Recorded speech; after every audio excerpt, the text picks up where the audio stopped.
اور مزدور اور غریب کسان بھی ترقی کرے گا۔ تو آخر میں یہ بھی بتا دیا جائے گا کہ یہ جو حکومت ہے، پی ٹی آئی تو کہتی ہے، اپوزیشن کہتی ہے کہ شاید یہ پورا نہ کر سکے ٹینیور کچھ حالات کی بنا پہ، آپ کو کیسے لگ رہا ہے کہ ٹینیور پورا ہوگا، اور ہوگا تو یہ تمام اتحاد اکٹھے ہوں گے، پی پی نون لیگ سب؟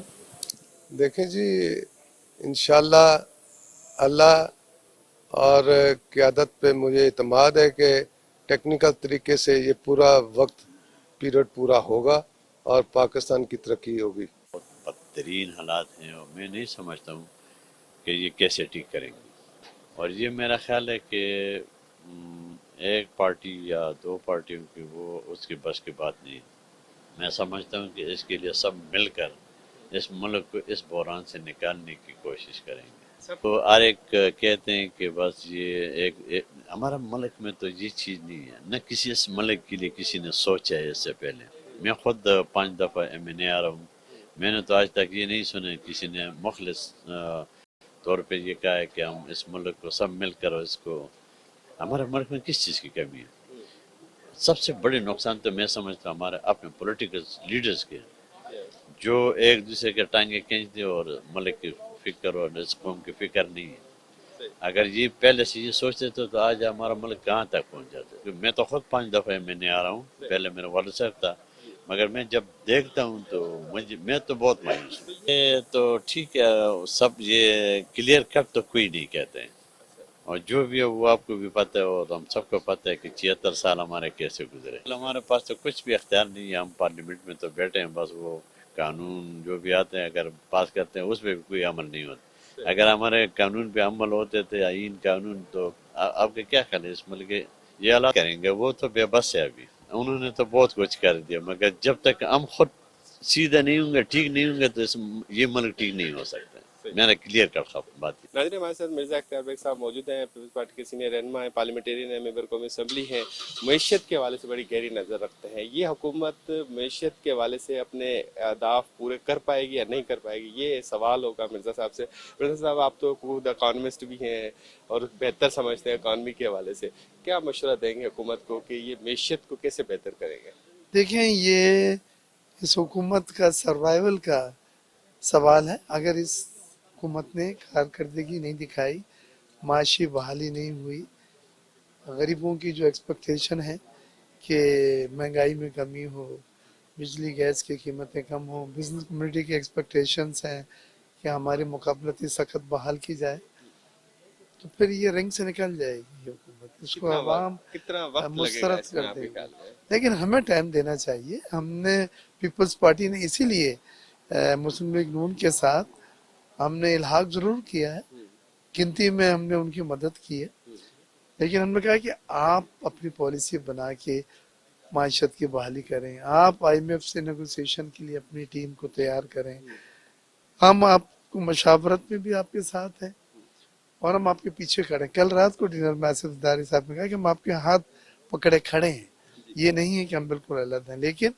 آپ ایک آدمی کو، ایک پارٹی کو فیصلہ کرنے دیا جائے، اگر انہوں نے اچھی کارکردگی دی تو وہ کریڈٹ لیں، اور اگر خدا نہ خواستہ کارکردگی خراب ہوئی تو بلیم بھی پھر وہی ایک پارٹی لے۔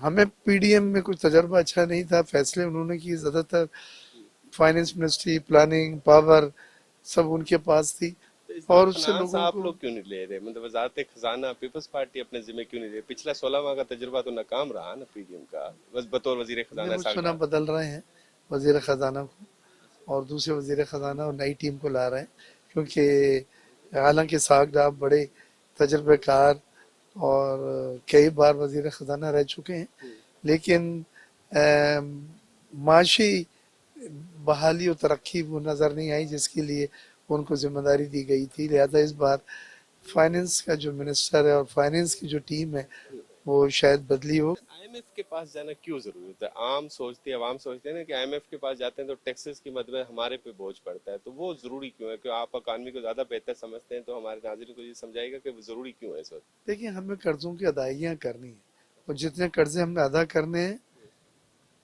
اس کے مقابل ہمارے پاس وسائل نہیں ہیں، ہمارے پاس ڈالر نہیں ہے، لہذا اگر ہم وقت پہ ان قرضوں کی ادائیگیاں نہیں کر سکے تو ڈیفالٹ ہو جائے گا، اور ڈیفالٹ پاکستان کے لیے بہت بڑا نقصان ایک بہت بڑا بلو ہے، ایک بہت بڑا منفی فیکٹر ہے۔ آئی ایم ایف کے پروگرام میں اس لیے جا رہے ہیں کہ وہ ہمیں ابھی بھی انہوں نے 3 بلین دیا تھا، اب جو بڑا پروگرام کے لیے ہم جائیں گے انشاءاللہ اپریل کے بعد وہ $6 بلین کا ہے، وہ 3 سال تک چلے۔ پھر آئی ایم ایف کے دینے سے باقی ڈونرز ایجنسی بھی آپ کو قرضے دیتی ہیں، world bank, Asian development bank.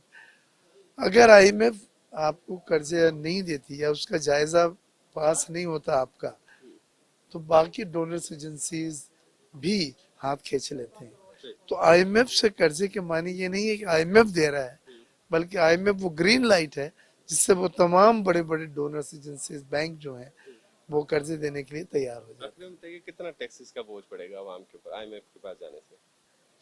دیکھیں، ایک جو سب سے بڑی شرط ہے جس میں ہماری بھی ان کے ساتھ میٹنگ ہو چکی ہے، وہ کہتے ہیں 3 سیکٹر کو آپ ٹیکس نیٹ میں لائیں۔ پہلا ہے ریٹیلر، دوسرا ریئل اسٹیٹ، تیسرا ایگریکلچر۔ یہ تینوں سیکٹر کو ہم نے چھوڑا ہوا ہے، ٹیکس نیٹ میں نہیں ہے یہ، اچھا، اس کو لے کے آنے چاہتے ان کو وہ کہتے ہیں لائیں۔ اب ایگریکلچر میں آج سے پہلے بڑے بڑے فیوڈل لارڈ، زمیندار نہیں پاس ہونے دیا کوئی قانون۔ ریئل اسٹیٹ میں بھی یہ ہوا کہ سب کالا دھن وہیں لوگ پارک کرتے ہیں، اور ریٹیلر اینڈ ہول سیلر آپ کو پتہ ہے اتنے بڑے بڑے مال مارکیٹیں ہیں، اور ٹیکس نہیں دیا۔ آئی ایم ایف نے یہ کہا ہے کہ ان 3 سیکٹر کو تو آپ ٹیکس نیٹ میں لائیں اور معیشت کی دستاویزی شکل کریں۔